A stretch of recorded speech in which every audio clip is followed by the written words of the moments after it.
लखनऊ में बीजेपी ने यूपी में केशव प्रसाद मौर्य को पार्टी अध्यक्ष बनाने की घोषणा के बाद विवाद के दमन ने बीजेपी का साथ पकड़ लिया है। प्रदेश अध्यक्ष के रूप में केशव प्रसाद मौर्य को पार्टी अध्यक्ष बनाए जाने से साल 2017 में होने वाली यूपी विधानसभा चुनाव के लिए बीजेपी का एक महत्वपूर्ण फैसला इसे माना जा रहा है।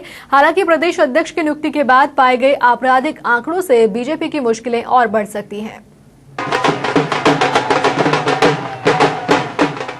केशव प्रसाद मौर्य फूलपुर सीट से सांसद हैं। उन्होंने कहा कि 2017 में कमल खिलाना उनकी जिम्मेदारी है। राम मंदिर से जुड़ने के बारे में कहा कि पार्टी ने जो जिम्मेदारी सौंपी है उसे पूरा करेंगे। पार्टी में कोई असंतोष नहीं है, सबको साथ लेकर चलेंगे। जिम्मेदारी मिलने के पीछे राजनीतिक विश्लेषक रत्नमणि त्रिपाठी कहते हैं कि बीजेपी अब भी सोशल इंजीनियरिंग के फॉर्मूले पर चल रही है। वो कहते हैं कि बीजेपी दलितों को लुभाना चाहती है। इसी वजह से केशव प्रसाद मौर्य को नया अध्यक्ष बनाया गया। पिछले 3 यूपी अध्यक्ष स्वर्ण जाति के थे और विधानसभा चुनाव में कुछ खास नहीं कर पाए थे।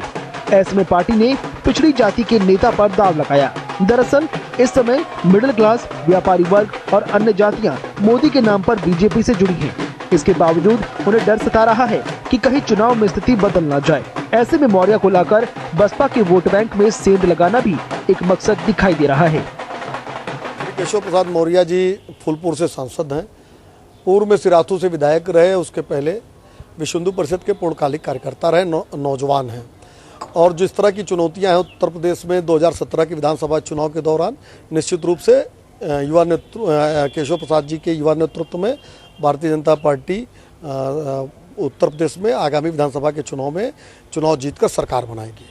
काफी नाम के आज चल रहे थे, कुछ और नाम दिए थे, लेकिन उनको हटाते हुए एक नया नाम लाने की बीजेपी क्या रणनीति? नहीं, केशव प्रसाद मौर्य जी नया नाम नहीं है, पार्टी से सांसद हैं, विधायक रहे, उसके पहले भी चुनाव लड़े और वीएचपी के होल टाइमर रहे हैं। तो पार्टी के कार्यकर्ता को ही ये जिम्मेदारी मिली है और नाम राजनीतिक क्षेत्र है, नाम चलते हैं, लेकिन शीर्ष नेतृत्व ने तय किया है कि उनके नेतृत्व में उत्तर प्रदेश की भारतीय जनता पार्टी उनके नेतृत्व में आगे बढ़े। तो निश्चित रूप से भारतीय जनता पार्टी उत्तर प्रदेश उनके नेतृत्व में अपार सफलता प्राप्त करेगी। बीजेपी के नवनिर्मित प्रदेश अध्यक्ष के आंकड़ों की अगर बात करें तो 2011 में इन पर ईद के दिन चांद उर्फ मोहम्मद गौस की हत्या की साजिश का भी आरोप लगा था। इसके लिए वो जेल भी जा चुके हैं। हालांकि इस केस में वो बरी हो चुके हैं। 2014 में फाइनल की गई एफिडेविट में उन पर 11 आपराधिक मुकदमे दर्ज हैं।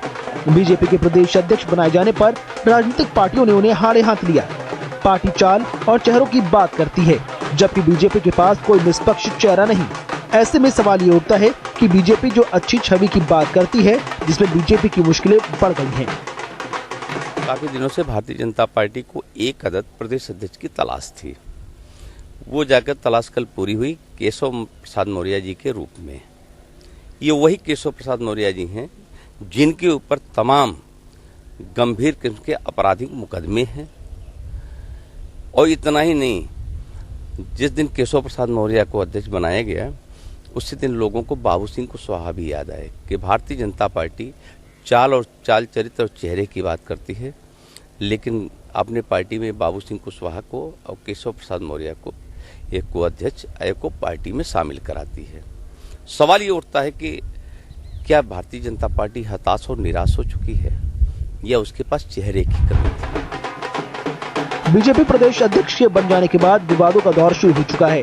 ऐसे में आने वाले विधानसभा चुनाव में बीजेपी की मुश्किलें और बढ़ सकती हैं, जिसका नुकसान बीजेपी को आने वाले विधानसभा चुनाव में हो सकता है।